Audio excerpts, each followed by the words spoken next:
Hi crafters, this is Cindy B with mrsbscraftroom.blogspot.com here today as guest designer on the Bug Bites. Thank you, Pam, for allowing me to come back and visit with your followers and share a project with you all today. Today I'm going to be creating a Christmas gift bag. The theme this month is Christmas items, so I decided to create a very simple gift bag that I hope you all will enjoy.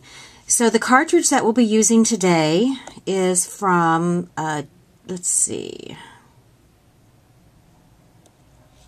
Joys of the Season. And the image that we'll be using from Joys of the Season are the mittens that are on the on this cartridge.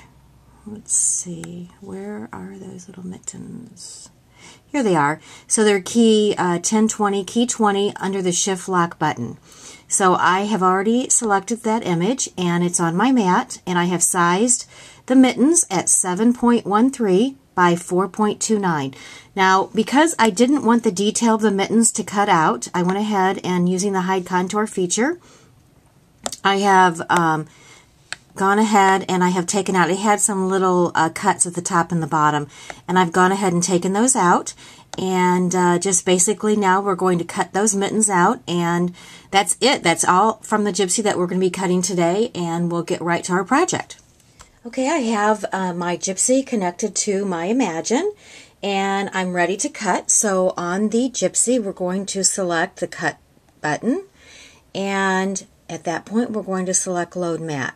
When that happens, you'll see that both the Gypsy and the Imagine, the Gypsy says that it's connected, and the Imagine says that it's connected, and the Gypsy says press go. So I've loaded my paper into my mat, into the machine, and I'm going to press go, and then I'm going to gently push when I hear the machine kick on. There we go, and it takes it right in. The paper that we're going to be using today for our project is from Hobby Lobby, and it's called A Heartwarming Holiday. And I believe it's from the Paper Studio, so I believe that's Hobby Lobby's exclusive line of paper. But it's more country-ish, which is the effect that we were going for. Okay, so we'll just wait for the Imagine to cut out the mittens, and we'll get our project started. Alright, I have my mittens cut out of my paper, and what I'm going to do is we're going to create one mitten, and so I'm going to layer the two wrong sides together on top of each other, and I want to give this a real country feel. So what I'm going to do is add some little holes around the outside of the mitten and run some embroidery thread through it. So let's go ahead. I'm going to use this Tim Holtz puncher thing. Let's see, and making sure my mittens are lined up. Just going to lay it down on this is from Stampin' Up, just some kind of a little mat that you can poke holes through, and just start punching holes kind of around the outside of the mitten, so that it looks like that. And so I'm going to finish that up. Okay, so I have all the holes punched around the entire mitten, and what I'm doing is just using a piece of embroidery thread. This is kind of a cranberry color to match my paper, and a needle. I'm going to start from the back and go into one of the holes, and basically just stitch around the entire mitten so that it looks like it's a little hand-stitched mitten. So I'll go ahead and finish that. See how that goes through the hole, and just kind of keep your embroidery thread straight there along the edge. And I'm going to go ahead and finish that up. Okay, so I finished stitching around the entire mitten, and when you finish, you'll probably end up with your string here on the top. So just kind of bring it over to the back and loop it through one of the other loops in the back a couple of times, and just tie a knot, and you can finish that off. Okay, now we're going to add a little a hangy thing to hang this. I was thinking that the recipient of the gift bag could take the mitten off of the front of the gift bag and use it as an ornament. So I'm going to make a couple of extra little holes here on the side. Let's see. These need to be a little bit bigger to get that twine through. And using just some of this twine, put through one side, just tie a quick little knot,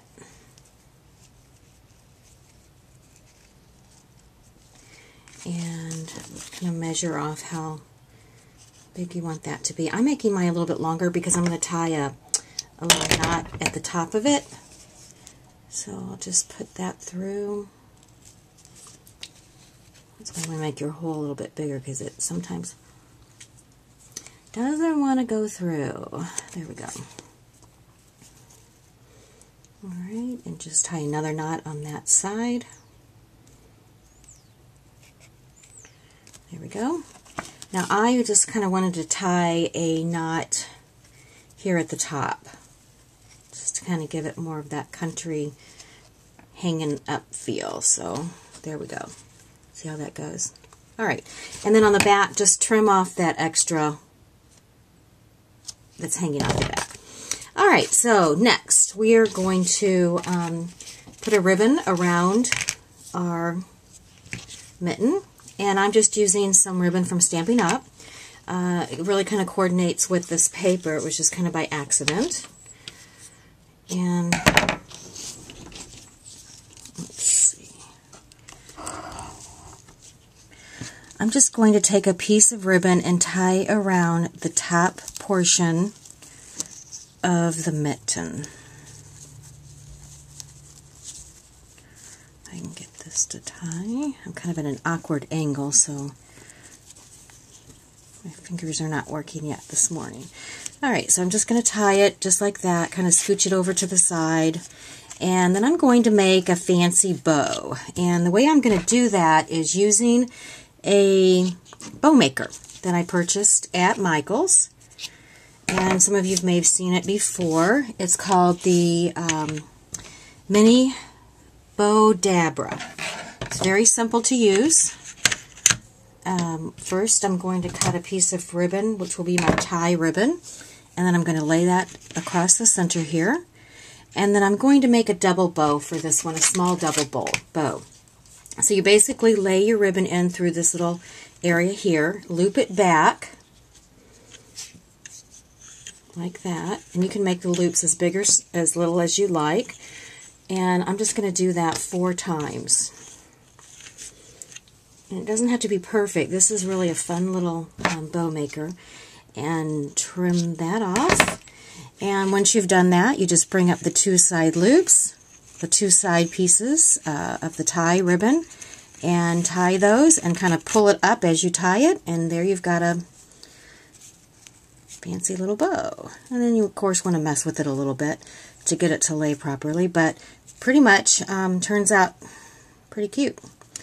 So what I'm going to do is I want to put that bow on the front of this ribbon, and I'm going to adhere that with glue dots.